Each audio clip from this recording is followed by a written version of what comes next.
As a DJ, producer, or performer, you want a reliable system that works as you'd expect it to work. Traktor as a DJ software always provided you with a workflow that is very similar to a classic DJ setup while providing numerous additional creative features. The new remix decks are designed to behave like everything you already know about DJing, but at the same time, allow you to go so much further. This video will go into detail about the design and structure of Traktor's remix decks. Understanding the underlying workflow of the remix decks will help you develop an intuitive understanding of the system and its capabilities. With Traktor Pro 2.5, Native Instruments endeavored to make the remix deck respond to user interactions in the same way as a track deck does. You can play and pause a remix deck the same way you can play and pause a track deck. If you like to beat match tracks manually, then you're able to beat match remix decks manually. If you prefer to let Traktor automatically sync your tracks, Traktor will automatically sync the remix decks to the master deck by default. You can turn on scratch control and scratch a remix deck the same way you would a track deck.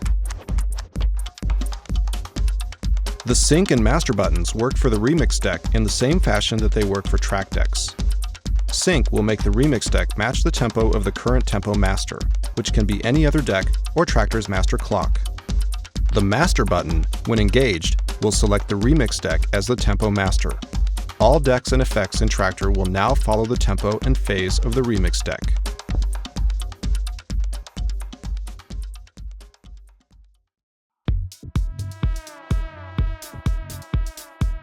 You can play a remix deck with sync turned off.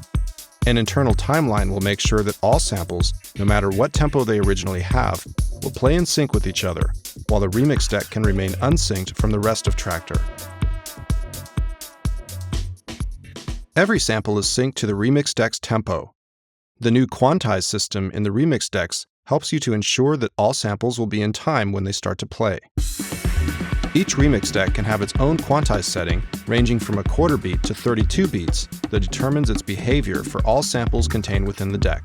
With quantize on, the samples will wait until a certain amount of beats have passed until they start playing when triggered. When quantize is off, samples will begin playing the moment they're triggered by the user.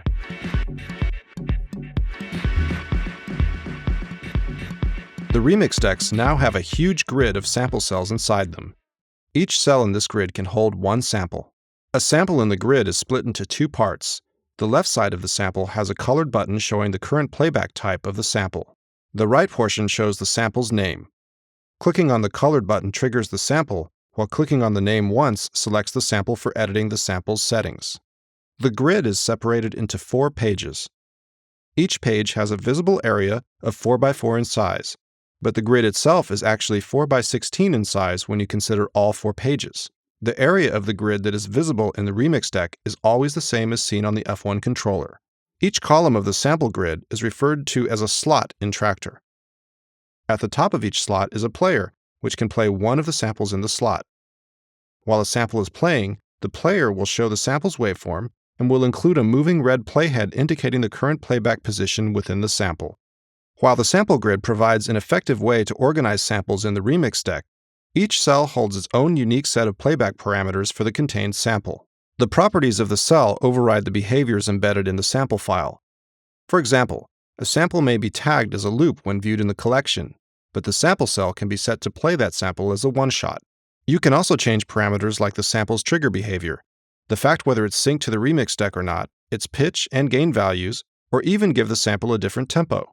This means you can take the same sample, load it into multiple cells, and give each cell different playback properties, opening up almost endless creative possibilities. To learn more about the different properties and behaviors, make sure to watch the Traktor Remix and Control F1 tutorials. Considering that a remix deck can hold up to 64 samples, and that each can have its own set of playback properties, saving and recalling the contents of the remix deck is essential. Traktor Pro 2.5 allows you to save the contents of a remix deck as a remix set, which will appear in your Traktor collection. You can then drag this remix set into a remix deck to load it. All the needed samples will be located and loaded in the grid, along with all necessary playback settings. Remix sets are virtual references. These sets don't actually contain any audio sample data. Instead, they simply point to samples in the Traktor collection which should be loaded into the remix deck.